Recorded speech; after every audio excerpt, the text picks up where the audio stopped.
皆さんこんにちは、金井雄一です。今日は、この MP10 の、セッティングやノウハウ、組み立てのポイントなどを、紹介します。楽しみにしてください。こっちのステアリングよりもエンコンの方がちょっとやっぱり難しいっていうか、コツがいるんで、まず最初に、このブレーキのロッド、ブレーキがこう前後にあるんですけども、MP10 の場合はこの上のロッドはリア用、下のロッドはフロント用のブレーキなんですけども、これのまずこのガタがない人がやっぱりいるんですけども、今このニュートラル状態なんですけど、このまずブレーキロッドのこののの字、こう丸いここにロッドが入るんですけども、これの常に真ん中に来るようにしてもらい、このガタをこうなんてこう常に上も横もこうガタがあるようにしてほしいです。これは下もそうですね。フロントもリアもこうガタガタになるようにこうフリーで、これが中にはこのロッドがこう真ん中に行かずに、例えば上に行き過ぎて上にロッドが吸っちゃってる場合、その場合はもうここが密着しちゃうんでブレーキを引きずる原因になります。要はこのガタがなくなっちゃうんで、常にここは本当にもうガタガタで構わないんで、これをするにはこの 2.6 のネジがこのサーボホーンと取り付けの際つくんですけども、ここにこのガタ、これもちょっと分かるか、ちょっとこうちょっとガタがあるように、これもあんまりきついとここがやっぱ軽くないといけないんで、やっぱりこうなんていうんですかね、重くなってしまって、スムーズなブレーキが効かなくなってしまうので、ここもこうガタ、このガタぐらいがベストだと思います。ここのガタとこの 2.6 のネジのガタとここののの字のところのロッド、ここのガタが全体的にこうガタガタになるように、心がけてください。それと、上から見た場合、この後ろと前のこのロッド、これが一直線になるようにしてください。これが例えばね、この上側のこのリアの方がこう上だけこっちこう斜めになっちゃったりすると、性能的にも何より見た目があんまりよろしくないなと。やっぱこうやって上下揃ってる方が見た目も美しいので、このように心がけてください。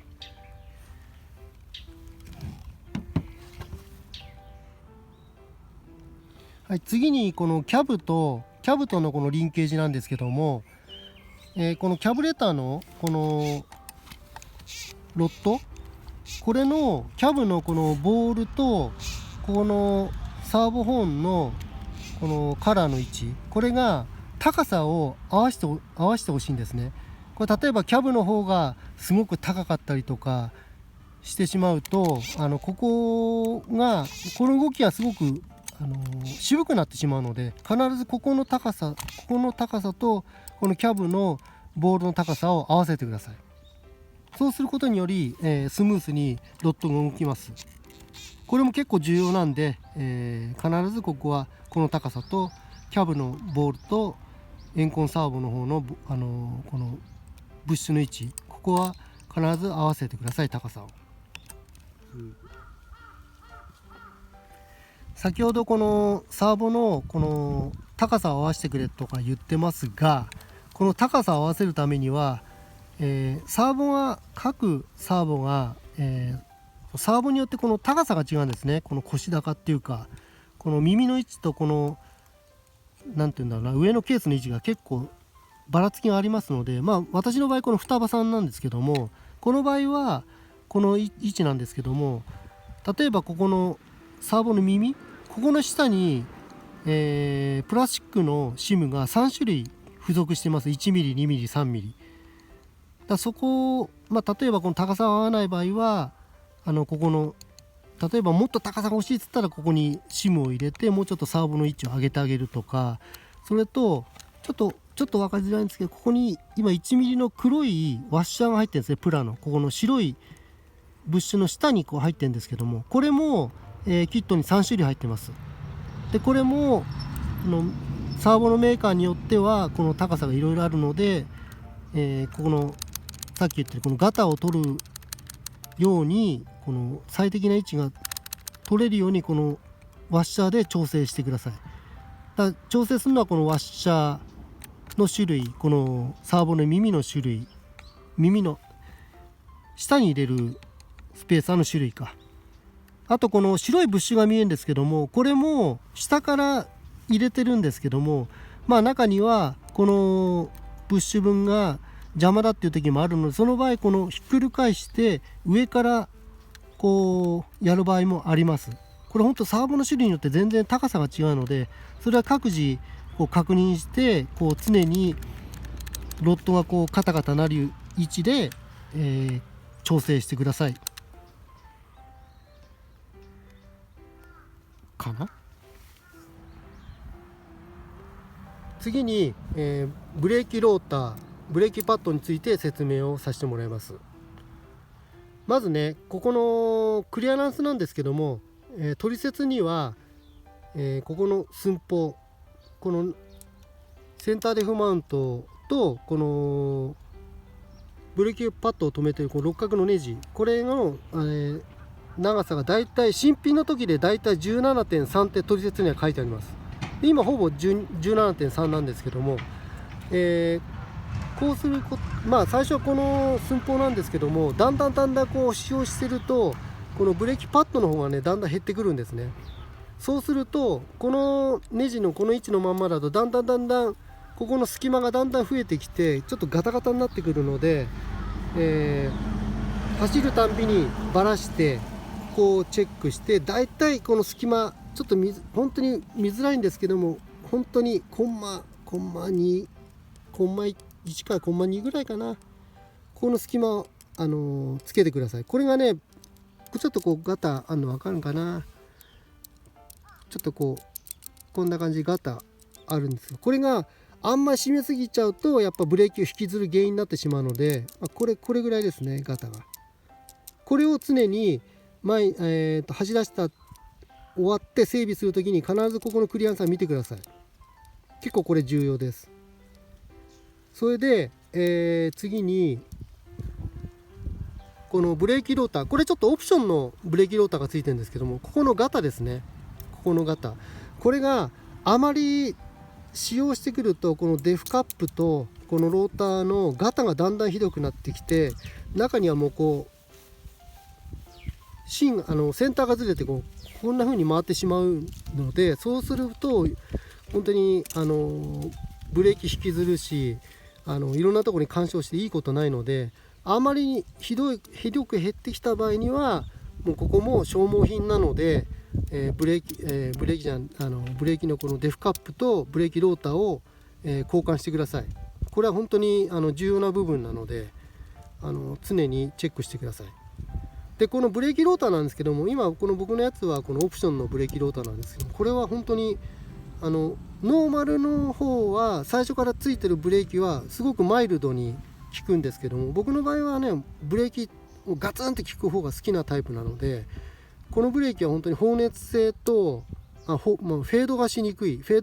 いのとはとにかくガツンと効くブレーキです。だからこれは好みがあると思うんで、マイルドに効く方がいい人であればノーマルのブラックの黒いタイプですね。でいやブレーキ本当にガツンと効く方がいいんだよなっていう人はこのオプションのこのブレーキローターがいいと思います。でこの MP10 はね、僕はすごくブレーキにはこだわってる車なので、先ほどから言ってこのガタとかしっかり見てもらえれば本当に MP10 のブレーキ性能は高いと思うので、この辺の整備はしっかりとお願いします。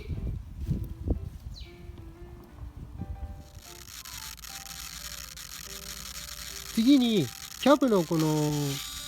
開き具合ですか。これも意外と、皆さんねキャブが全開に開いてないとかあるので、これは、今キャブアップしてる写真ですね。このキャブのこのローターの中で今この状態がスローの状態ですね。でこれがだんだんアクセル開けるとこうやってだんだんでこれローターが、見えなくなってからもちょっとこう引っ込むぐらい。これ中には例えばこの辺で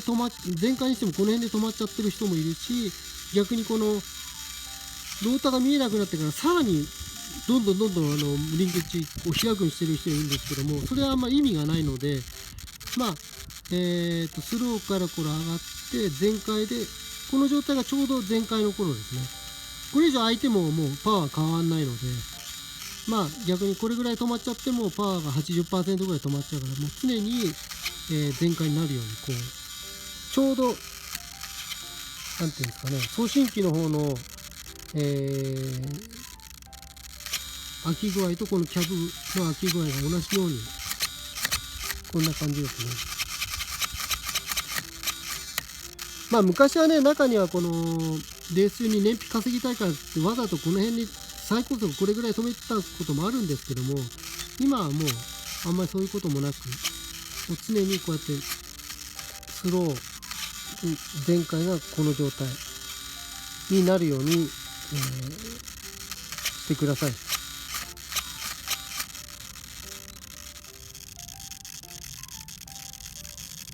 次に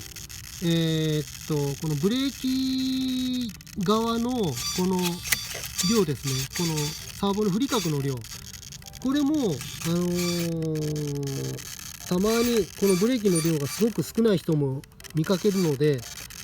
まずこれが今ニュートラの状態ですね。キャブがニュートラで、ニュートラの場合、この隙間ですね、これ今キャブが一番閉じた状態です。この時にほんのちょっとここ隙間があるようにしてください。この隙間ですね。キャブが閉まってからもほんのちょっとサーボでこう押さえつけるような感じで、この隙間はちょっと分かりづらいけどこれぐらいあるようにしてください。で次にブレーキ側なんですけども、今これがキャブを開けた状態ですね。こっちが上げた状態で、こっちがブレーキなんですけども、このブレーキの量がだいたいこんな感じですね。これぐらいの量を目安にしてください。これがたまに、例えばですけど、今ニュートラからブレーキかけてこれぐらいの人とかもいるんですね。これぐらいの人、これだとブレーキの全く力が